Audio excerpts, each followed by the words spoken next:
Hello ratbags, it's Jade. Welcome to a release show. Today I'm basically rattling off a whole bunch of information about games that I cover normally or I'm interested in, including mostly survival games today, taking a look at a whole bunch set in the cold chilly snow. Also big news for Dayz and Atlas fans. Last night we saw on Inside Xbox release information and trailers talking about Atlas coming to Xbox on October the 8th and Dayz potentially releasing very soon. I've got a date for Dayz that I think could be correct. Let's go through all the information. Don't forget to like the video and also stay tuned for The Long Dark, Wild 8, Below Zero, Frostpunk and Citadels Forged with Fire information. So if you missed it last night on the Inside Xbox show, they basically did an interview with the Dayz creators and the Atlas lead creator or dev talking about the game coming out on October the 8th in game preview for Xbox. No official price has been given, but I can't see it being any more expensive than it is on Steam at the moment. Remember, Atlas is going to be cross-play on Steam and Xbox. Bit weird there is no information about wiping either. Since the world is going to be shared between two platforms, you would assume they'd have to wipe to make it fair for everyone, but Atlas has such a low player base at the moment on Steam, the devs may decide they just don't need to, because structures do decay over time, so maybe it'll only be a case of a few companies having some sort of advantage. It's an interesting thing that I would have thought the devs would have planned ahead of time to go along with their announcements, but clearly it could be a bit of a negative thing for some players playing it on Steam right now. So Atlas is coming October the 8th. Go and check out my video last night giving more details about what to expect and pretty much how Atlas has gone in the last year, the development of it, the ups and the downs. Check that video out for more information. I will be covering Atlas on console. I think console desperately still needs lots of games like these, even if they're not necessarily as good as they could be. It's definitely got a lot of potential, Atlas. Let me know if you're hyped for being a pirate. So recently the Dayz devs put a little post out talking about the state of the game, basically saying they know there's lots of problems and issues with it and they know that duping is still a huge problem. This is a bit mad. There are other games that are affected. Ark at the moment is having issues with duping as well. I don't know if it's just something to do with Xbox Live where that's the bulk of the problems are happening, but this is a huge issue that just doesn't seem to be get corrected. So it's a bit of a surprise to see the Bohemia devs announce a brand new paid expansion in LIVONIA. The new expansion basically lifts it from Armour 3. It's been used in their Contacts DLC, so we're getting a reused map from another DLC as more paid DLC for us. You can kind of see why I'm a bit pissed off with so many issues and problems with Dayz on console. The map promises to be even bigger than Chernarus and it's got a much more woodland feel, more Eastern European. It's going to have much more tiny hamlets and little villages. It sounds good and it's definitely something I think Dayz needs. We need somewhere else to explore. 6 years of videos and content, even if you've never played Dayz, you may still feel like you recognise a lot of it from seeing so much content. It definitely needs freshening up, but not at the expense of players and basically costing money. This feels like such a massive cash grab to me. I'm going to go more details into it and pretty much go on a massive rant. We have got some form of a release date though, so for people that are hyped and see the positives in it, it's looking likely to be coming out on the 13th of November. That's what Xbox Inside tweeted last night. They did the interview with the Dayz devs, they showcased the trailer and it's saying that their game is coming out to Xbox on the 13th of November. Maybe it'll be game preview, maybe it'll be early access on Steam, and so I can't guarantee it's going to be coming out on the same date on PS4, but that's the only release date we've seen so far of 13th November. They also spoke about 1.6 also coming alongside the DLC, so it'd be a bit strange if that's the case as Xbox and PlayStation still haven't received 1.5. Are Bohemia doing what they said they wouldn't do again and lumping updates together just to suit their own purposes? It does look like that, even though the community manager did state in a post to me that they wouldn't be holding back on content anymore. Dayz is in a really bad place at the moment. The game is buggy as F on Xbox and PlayStation. The servers that you can rent are fantastic, but there's no customization for them. You can't do anything and the devs have stone flat refused any admin commands. It's a bit pointless having a server if you can't change and adjust and do stuff that you want, especially when you're paying money for something. Bohemia really are just a terrible publishing company when it comes to charging over the odds for their content. Believe me or not, I have worked really hard at forging relationships with some community managers, and I've always been a little bit prickly when I see really crap stuff going on, but for sure Dayz are taking the prize as the worst money grab developer I have seen in the survival genre. Ark Survival Evolved have had their problems, but they at least gave us free content. They've given us free maps that have been created by modders. They made them available for Xbox and the PlayStation. Even Conan Exiles updates their game regularly with content, rather than this issue with Dayz only revealing a brand new paid map when there's so many problems and issues with the main game and so much still missing. Anyway, I'm going to save it for a special video coming out tomorrow, dissecting everything there is to know about the DLC, the state of Dayz, and basically why I just stopped playing it on my channel. Next, we have a brand new survival game that possibly will be coming to Xbox and PlayStation, as it's got its full 1.0 release date on PC.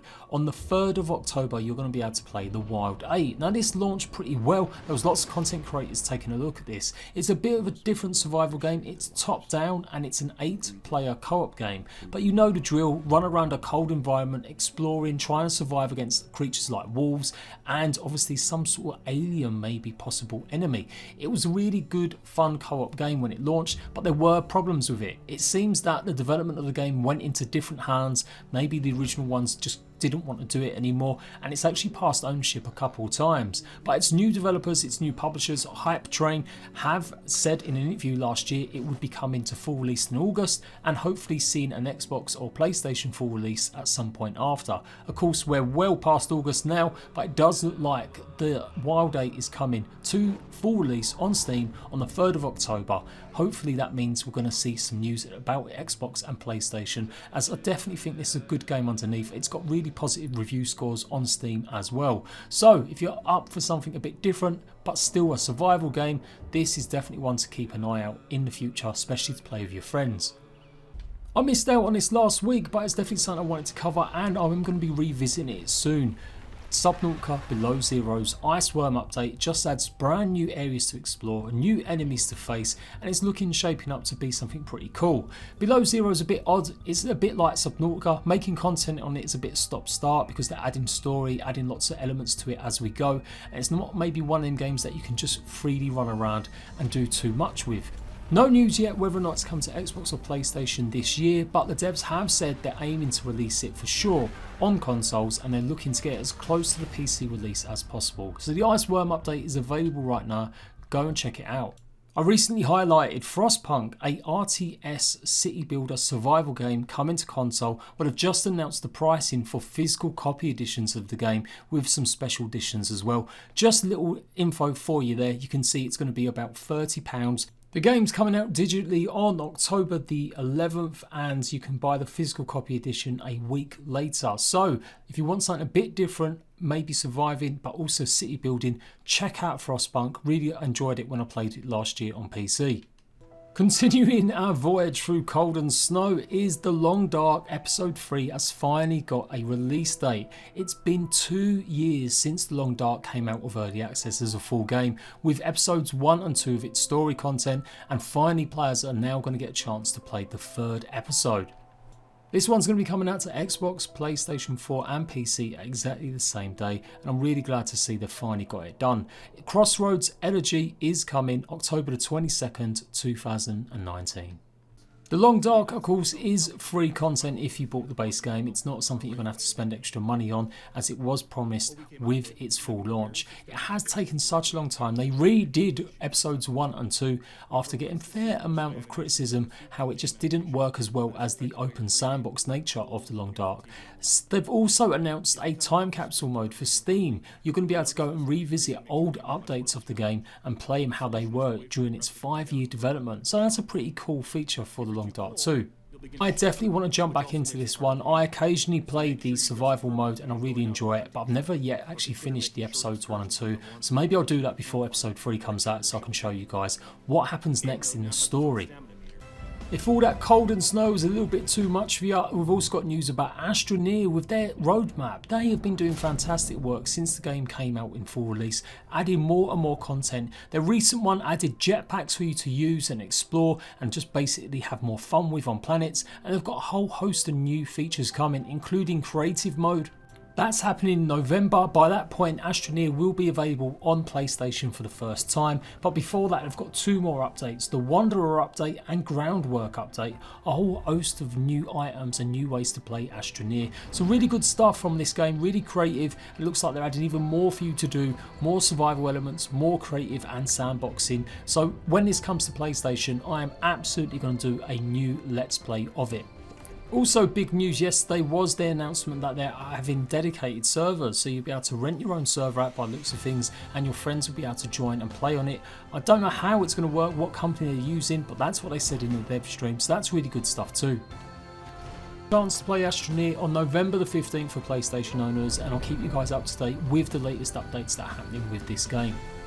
And finishing off with a game I've spoken a little bit about recently, Citadels Forged with Fire is coming to Xbox and the PlayStation, and it was meant to be coming on October the 10th, I do believe. Well, that's been pushed back. Now it's coming out on November the 1st. It looks like they're running some issues with certification or possibly even retail. Citadels is launching as a box product. You'll be able to go and buy the game in stores or buy it digitally. I've spoken in the past that the game may definitely need your sort of looking at other content creators playing it before you dive in. It's not the most played game on Steam. It's got a really poor player base, and the updates have been a bit hit and miss over the years it's been in early access. So don't rush out and buy this just because it's a magical survival RPG sandbox game. Do keep an eye out on content creators playing this game and see if it really is going to be something that you think is going to be good, and definitely look up some reviews. Citadels Forged with Fire could be really great. It could be something fantastic. But right now the game is just a little bit meh. I'm interested to see how much it's changed once I put some serious hours into it over the next few weeks. So November the 1st, Citadels Forged with Fire coming to Xbox and PlayStation, new release date. What are you most hyped about with all them games? Is Dayz doing it for you with the brand new map? Is The Long Dark going to be great, playing a new episode of that? Or are you looking forward to more of the stuff like Astroneer or even Citadels? I am JPG. I give you the best in information in survival games, news, guides, tutorials, as well as RPGs and indies. Don't forget to like the video, help me out, make sure you've got notifications turned on, and come and join Discord so you keep up to date with information about servers I'm running. Likelihood is I will be running servers for all these games that are coming if and when they're available. I am Jade, I am done. I will see you guys very soon. Come and say hello to me in the comment section or Discord or social media too. Find me on Twitter and Instagram. All the links will be in the description box down below. Until next time, ratbags, laters.